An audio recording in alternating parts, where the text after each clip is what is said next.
Says we are. We are definitely live. All right.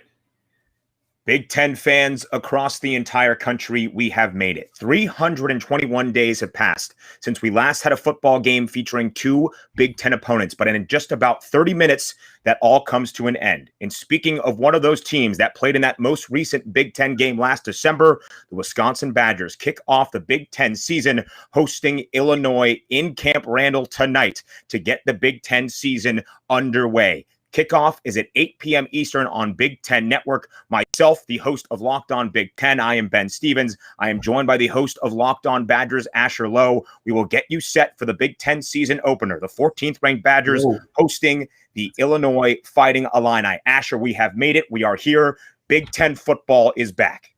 Man, we are back. And Wisconsin, they said on the Instagram comment today that they're saving the best for first. And I would absolutely agree. That's what Wisconsin football was saying on the gram. Wisconsin, Illinois. I can't think of a better way to kick it off. I'm sure other fans could, but as a Badger fan, as a Badger host, there's no other way I'd want to kick this season off than at Camp Randall, under the lights, even though Paul Chryst hates night games. Yes, it is Wisconsin. It is a 7 p.m. kick. It's going to be awesome. No fans at Camp Randall, at least in the early part of this season, but we'll be talking about some of the fun that Wisconsin has planned for this game, the season opener in all the Big Ten Conference as the Badgers host the Illini. We're going to talk about what happened last year, a little bit of a revenge tour now for Wisconsin after the Illini pulled the shocking upset week 7 of the Big Ten season last year in 2019. But before we get to that, some big breaking news earlier this Friday afternoon coming out of the Big Ten Conference. Rondale Moore has been ruled out for Purdue's season opener tomorrow against Iowa. An undisclosed reason. The Boilermakers didn't really give a certain reason as to why Rondale Moore will miss tomorrow's season opener. You talk about Rondale Moore, who opted back in September 24th after opting out earlier in August. He seemed to have his sights set on playing for Purdue this year. The 2018 Big Ten Freshman of the Year had 114 catches 2 seasons ago, 1,258 receiving yards, 12 touchdowns, and added 213 on the ground, as well as 2 touchdowns. That is the electricity that Rondale Moore brings to a Purdue team that now does not have him or its head coach, Jeff Brom, who tested positive for COVID-19 for tomorrow's season opener against Iowa. What was your reaction, Asher, as you saw that news come down the line today?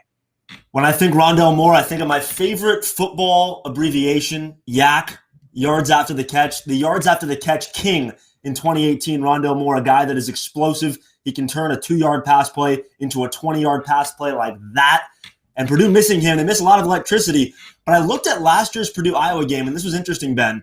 The guy that went off last year against Iowa was not Rondale Moore. It was David Bell, his counterpart at wide receiver, and a guy that has a lot of talent in his own right, a guy that had 197 receiving yards and a touchdown last year against Iowa. If he can do that kind of thing without Rondale Moore on the field, Purdue still has a chance, but give me the Hawkeyes -3. It's not a betting show, but still give me the Hawkeyes -3.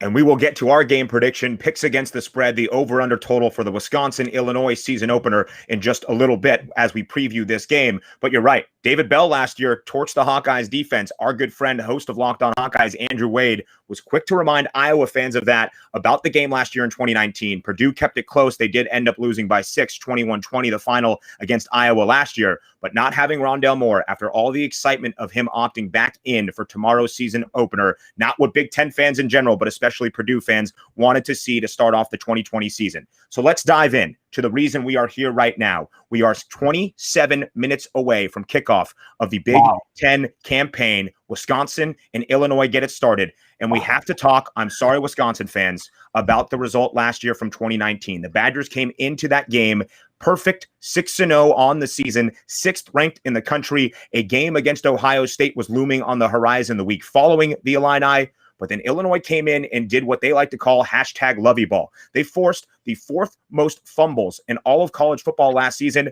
They forced 2 against the Badgers last year, a very crucial one that you'll remember, Asher. Jonathan Taylor, for how great he was across all of his time playing in the Big Ten, fumbled midway through the fourth quarter, led to a touchdown for the Illini on the other end, made that game 23-21. And then Jack Cohn, who Ben Kenny, and I'll interrupt right here real quick, is in the chat saying Jack Cohn is throwing with the boot. By the way, that's what we're saying.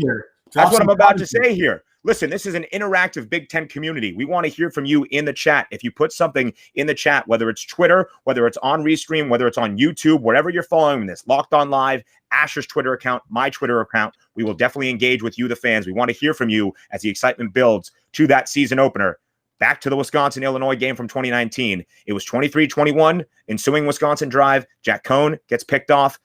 Illinois runs out the clock, grinds it down with the ground game, and then kicks the game-winning field goal as time expired to upset the Badgers, really derail a lot of their hopes on the national landscape for the rest of the season. Illinois winning 24-23. Asher, you were on campus last year in Madison, Wisconsin. What was the reaction? What was the feeling around that upset loss that Illinois pulled off last year?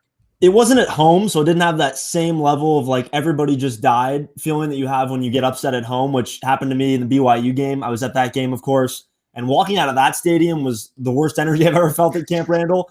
It's different when you're on the road, but it was still depressing as all heck. It was not a very surprising loss when you actually look at it and take a step back and look at, well, that was a trap game. You have Ohio State coming up next week. It's not something that we thought was going to happen, Wisconsin falling into the trap of Illinois. But based on where it was, not who it was, losing to Illinois doesn't make sense for last year's Wisconsin football team. They're too good for that. But where it was in the schedule made some sense. And I think where tonight's game is in the schedule makes sense for Wisconsin to come out and put a stomping on Illinois quick, early, and quick and painless, in the words of Charles Barkley. Quick and painless. And I got a new hashtag for you. I don't like hashtag LoveyBall. I don't want any of that on this show. I want hashtag Mertzmania. Because even though Ben Kenny was excited in the chat about Jack Cohn throwing warm-up balls with a boot on, with a broken foot, it's Mertzmania time. It's Graham Mertz's first start since we saw him in the All-American Bowl, the MVP of the All-American Bowl. I can't wait to watch him tonight. So let's dive into that a little bit deeper. We were talking about last year's Wisconsin team. This year, though, will look different. Jack Cohn injured during training camp, a foot injury that has him sidelined for an undisclosed amount of time. We're not exactly sure when we will see Wisconsin's, who should have been their starting quarterback, come back for the Badgers this year. It is now Graham Mertz's time, the redshirt freshman, the highest ranked recruit Wisconsin has ever had at the quarterback position. Asher, take us on a deep dive. Let us know some more information, the background of who Graham Mertz is as a quarterback. So before I get into Mertz, I want to say something about Cohn that I feel like has gotten lost a little bit in the last couple of weeks. He doesn't just go away because he breaks his foot. He's going to be on the sidelines. He's going to be a key part of this football team. And Paul Chryst was talking about it this week. Other players were talking about it this week in press conferences that Jack Cohn is going to be there. He's going to be the senior leader of this football team, whether he's on the field playing or off the field on the sidelines, helping to encourage his teammates, teach Graham Mertz the ways of the Wisconsin offense, get Graham Mertz comfortable on the sidelines, help him talk through things with Paul Chryst. That's who Jack Cohn is. He's selfless. He's a guy that his teammates love. Look at the Jackie Heisman shirts from last year just to know how much his teammates love that man. But he's going to be an important part of this team, even if he's not on the field at all this year, which right now I don't expect him to be. We don't have definitive information on that injury yet, but a broken foot doesn't look great for him playing in a few weeks' time. With Graham Mertz, you get a pocket passer, a guy that throws a gorgeous football. I mean, we've seen some clips out of not exactly camp, but the limited practice time Wisconsin has had over the last couple of months. And the clips of that man throwing a ball, Ben Stevens, Wisconsin doesn't know about that. I mean, we don't know about that kind of arm talent, man. Oh my goodness, it is gorgeous. The Kansas native, and once he fills in a little bit in the college strength program, that was something people were talking about going in. They said he'd be better, and he has filled out a little bit. He's gotten stronger over the last couple of years at Wisconsin. He was amazing against top competition, which I think is an important thing. He wasn't just amazing against Kansas high school players. He was amazing in the All-American Bowl, a game where he was the MVP. He's not going to blow you away athletically. Neither is Brandon Peters, but both of them possess the ability to make people miss, to get out and run a little bit. You know, they're not going to design a QB draw for Graham Mertz tonight. Well, I'd be surprised if they did. But I'm not going to put anything past Paul Chryst and Joe Rudolph. But that's not his game, right? He's going to sit in the pocket and he's going to beat you down the field. He's going to beat you over the middle, especially against Lovey's Tampa 2. I think he'll be able to take advantage of some quick slants, some crossers over the middle of that defense, make the Mike linebacker work. And Graham Mertz can pick you apart with his arm, one of the best arm talents in all of, not only the Big Ten, in all of college football coming into this year. Obviously, the inexperience is a massive factor, though. You can't recreate Big Ten experience without playing in Big Ten football games. That could come up, in my opinion, in the turnover margin, because that's where Jack Cohn was so good last year. 5 picks all year. Had a couple big ones. We talked about the Illinois one. We're not going to talk about it ever again. That's it. We're done. It's over. After tonight, it'll really be over. But that's a place where Wisconsin has to win tonight. They have to win the turnover battle to put a commanding stamp on this football game. They lost it 3-1 in Champaign last year. And I was talking to the Illini 24/7 insider, Jeremy Warner, and he was telling me that wasn't a fluke at all. Like, that wasn't just lucky, Jonathan Taylor dropped the football. That's what Illinois practices. That's what Lovie Smith preaches, takeaways. And that's what Illinois got last year. That's how they got a win. Wisconsin has to control that, and Graham Mertz has to start by taking care of the football tonight. You already hear Ben Kenny getting in the chat as well. If anybody not named Ben Kenny, although we do appreciate his support and his involvement in this pregame show, getting you set for Wisconsin and Illinois, want to comment, want to get involved, make sure to write it in the chat wherever you're watching this. The Locked On Live Periscope, my Periscope at Ben Scott Stevens, at ALO33 on Twitter, even on YouTube, even on Twitch. That is where we are. We are streaming to you. How many platforms can you name, Ben? Just 6. Naming all what is what I'm missing? Facebook. I think Asher's grandmother is watching on Facebook. I don't think she's on the Twitter.com. She's on Twitter, actually. She is. Yeah. Can we please refer to Mertz as the Kansas Cannon, says Christian Norman. Not my nickname, stole it from somewhere, but I love it. Hey, Christian, because you asked, for the rest of this program, we will refer to Graham Mertz at least 3 times as the Kansas Cannon. You mentioned his competition in high school. He's from the greater Kansas City area. That's still pretty solid high school competition. Also, trivia time here on the Locked On Big Ten Live pregame show, the first ever edition of it. Graham Mertz is the first freshman to start at quarterback for Wisconsin in 42 years. Can you name me the guy that he is replacing in the record books?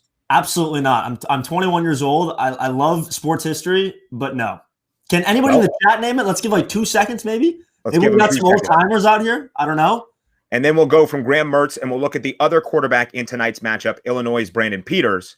But let's see if we get it. We're going to count them down. Jeopardy theme song. Do. Nobody's going to get it. It was John Johnston, 1976, for Wisconsin. In that game, whoever they were playing, I have no idea. Ross Jackson says Adam Sandler. I wish, but that was the longest yard, Ross. We're talking real Big Ten football because Big Ten football is back. So now let's take a look at the other side. Illinois starting quarterback Brandon Peters. A lot of Big Ten experience. The Michigan transfer. Played in 10 games during his time in Ann Arbor and then was the starter for Lovie last year. He's the first quarterback in Lovie's tenure at Illinois to be a back-to-back starter. He brings that experience. He brings that continuity, which will be very important in 2020. What has impressed you in the Big Ten football you've seen played by Brandon Peters, Asher? Well, when he's on, but there's a lot of times where he's off. He's a very inconsistent football player at this point in his career. He made a couple big throws last year, and obviously the game that I watched him most closely was that game against Wisconsin, where he made some big second half throws, but it just isn't all there for him yet. The thing with Lovie and Brandon Peters is that this is the first time Lovie has ever had a quarterback return to Illinois for a second year. So that continuity thing is going to be big with play calling, with how much you can trust him, with Lovie's knowledge of who Brandon Peters is, what can Brandon Peters do for you, Lovie. And that's a depth of knowledge that Lovie Smith has never had before with a quarterback going into their second year.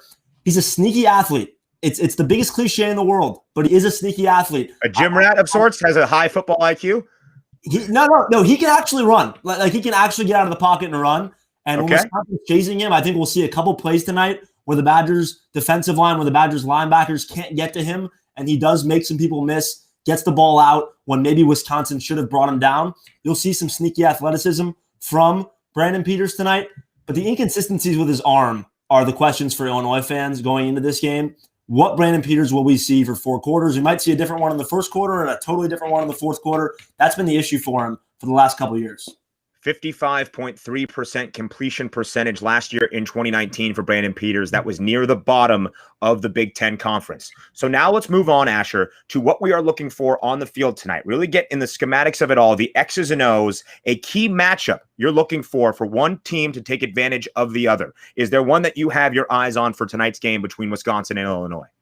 So shout out Scary Alvarez, which is a Barry Alvarez parody account, and the parody account that is the grandfather of this player that I'm about to shout out and mention. Jake Ferguson, the Wisconsin tight end, is a guy that I think is going to have a big year, and I think it all starts tonight against the Tampa 2 of Lovie Smith.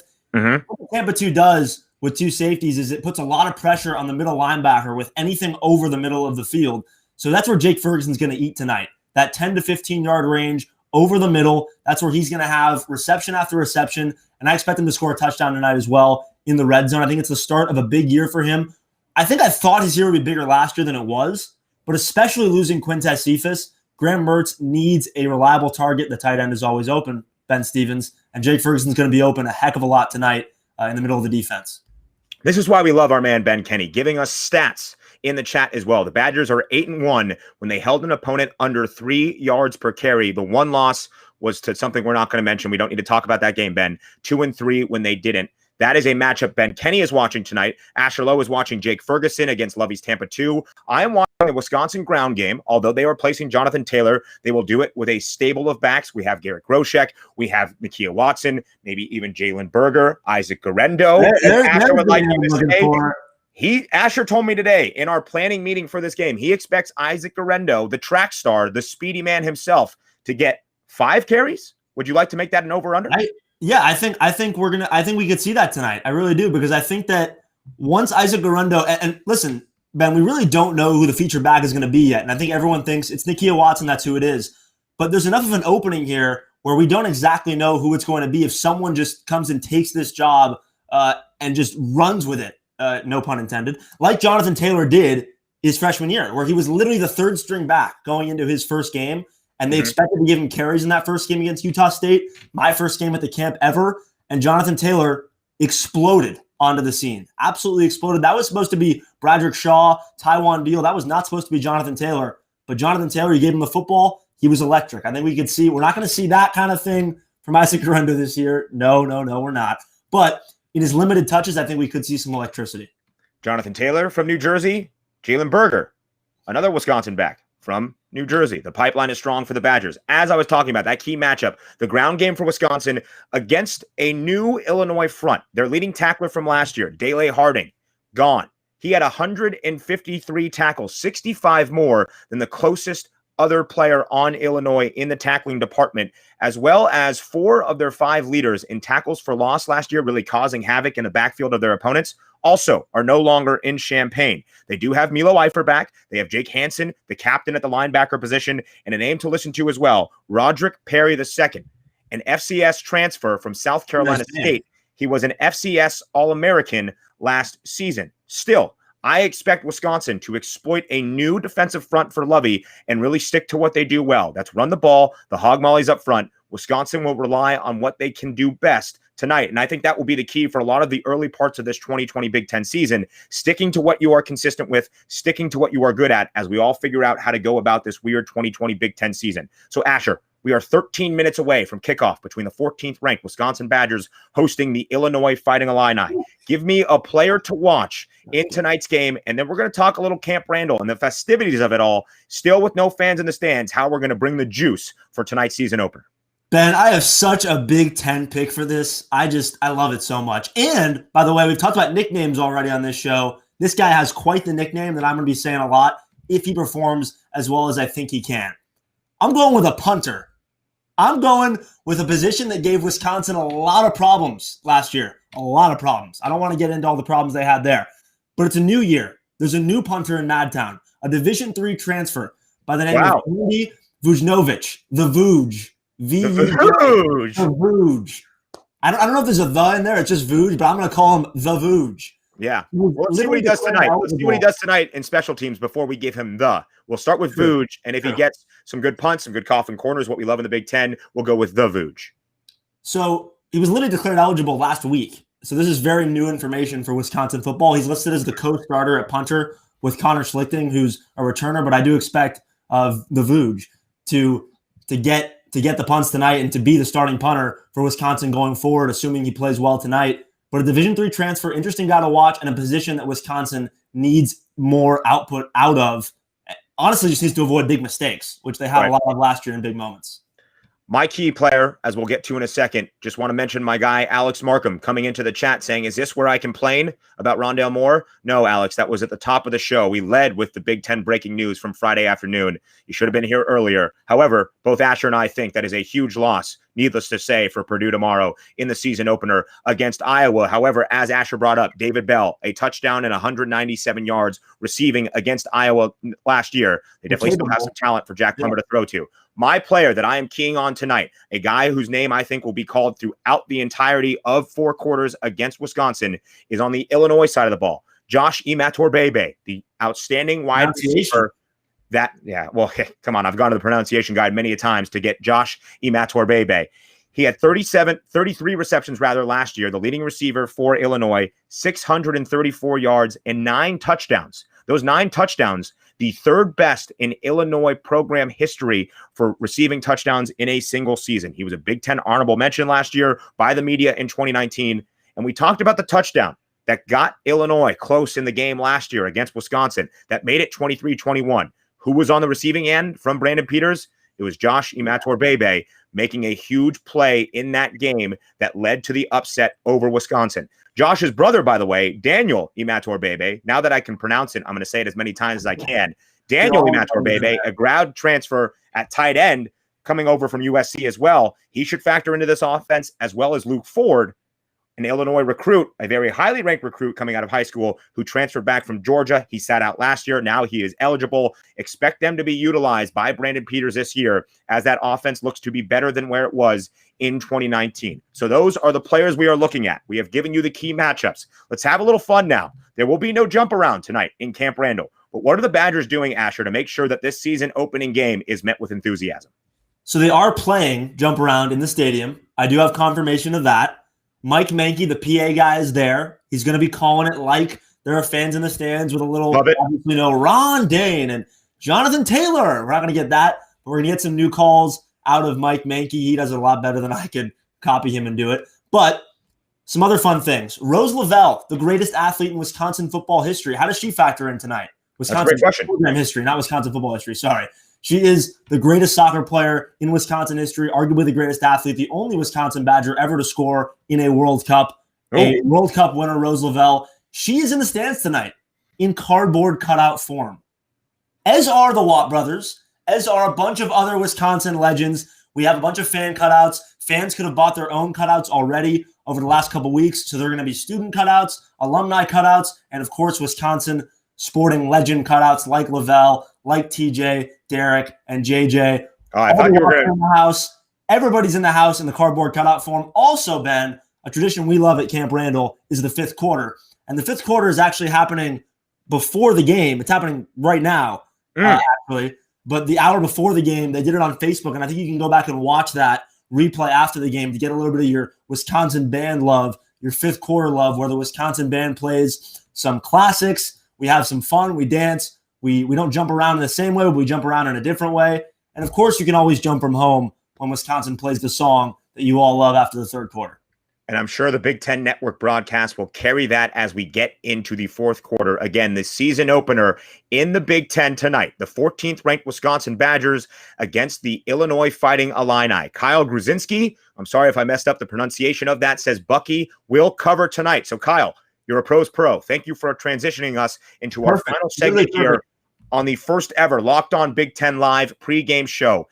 7 minutes until kickoff between the Badgers and the Illini. So let's get into our game predictions, our picks for Wisconsin and Illinois. The Badgers, as I saw it, Asher, close as a 20-point favorite, the over-under total 51.5.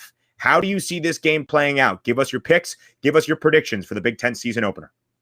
I expect both teams to try to establish the run early. I think it's going to be a heavy run first half, as a lot of Big Ten and Wisconsin games are. I think that chews the clock, that makes the game slower, and that puts less points on the board overall. And that's why I like the under tonight. If I were to play anything in this game, it would be under 51.5. The first half is going to be extremely, extremely, extremely slow, a little painful, a little Wisconsin painful, but it's Wisconsin football. It's back. Freshman quarterback. That's what it is. I love the under. I also like Illinois. And here's why I like Illinois. I just don't think Wisconsin will score enough to put themselves over the hump. I could see them winning this game 38-17. But if Illinois gets to 14 points, I think Wisconsin has a hard time covering a 20-point spread.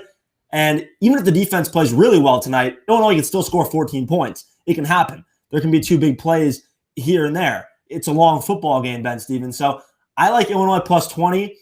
I think Wisconsin wins this game comfortably in the second half. I don't think it's extremely close at the end. I don't think we're holding our breath in Madison, but I also like the under as my bet of the game. Shout out to Trepa Coles. Thank you for the kind words. Christian Borman, because we talked about that freshman quarterback at the end of Asher's pick, he likes Illinois to cover as the underdog and really loves that under of the 51.5 point total. We're talking about that freshman QB, Graham Mertz, the Kansas Cannon, as our man Christian Borman likes us to say. Let's get one more in, by the way. All right, here we go. Kansas Cannon. That is 3. We have hit our quota for Graham Mertz's new nickname, at least coined by Christian Borman here on the first ever Locked On Big Ten Live pregame show. I agree with you in essence. Illinois will cover as a 20-point underdog. I think Wisconsin relies a lot on that run game we talked about, slows down the tempo, and I expect them to play a pretty clean game. I really expect Wisconsin to be very dominant in this game. But as you look at the series history between these two, Illinois and Wisconsin, you would expect, other than last year, a lot of blowouts. Only 2 of the last 6 meetings between these two programs have been decided by more than 14 points. But both of those games came the last 2 times we were at Camp Randall in Madison. In 2018, the final was Wisconsin winning 49-20. In 2016, Wisconsin blew out the Illini 48-3. I don't see that this year, mainly because this is the Big Ten season opener. We will see some sloppy play as we get this season underway. I think Wisconsin wins. I think they win comfortably. Illinois covers, and I would lean the under as well because my final score prediction is this: 31-14, Wisconsin on top to start out the Big Ten season, 1-0 over the Fighting Illini. So Asher Lowe, we have 4 minutes until kickoff between Wisconsin and Illinois. I know I'm going to be rushing down to my couch to watch this game, to chill out after all the excitement of this pregame show with a Coors Light, because Coors Light is the only beer that is literally made to chill. Shout out to Coors Light, who has been sponsoring the Locked On Podcast Network's college channel all week long. We have made it. We are here. 321 days out the door because a new season for Big Ten football starts in just about 4 minutes. Asher, it was a pleasure to have you here on the first ever Locked On Big Ten Live pregame show. Here we go. We're both on Wisconsin. Ben, let's do it. As I always end my episodes, on Wisconsin. I'm glad I'm 21 years old now because I can also tell you that Coors Light is, in fact, made to chill. On Wisconsin. Let's go. The first ever Locked On Big Ten Live pregame show, and it gets even better tomorrow morning before Saturday's full slate. 6 matchups back here live at 11:30 a.m. Eastern, wherever you've been watching throughout the entirety of tonight. We've been loving the fan engagement. We're going to be back tomorrow with George Bilecki, another guy from Madison, Wisconsin, a sports anchor and reporter at NBC 15, as well as some great guests from around the Locked On Podcast Network's Big Ten community. That will be Locked On Live Game Day, live with Big Ten Ben and George Bilecki. That comes tomorrow at 11:30 a.m. Eastern. But first, the season opener of all of the Big Ten Conference, the 14th ranked Wisconsin Badgers and the Illinois Fighting Illini. Kickoff in just about 2 minutes. Let's go, Asher.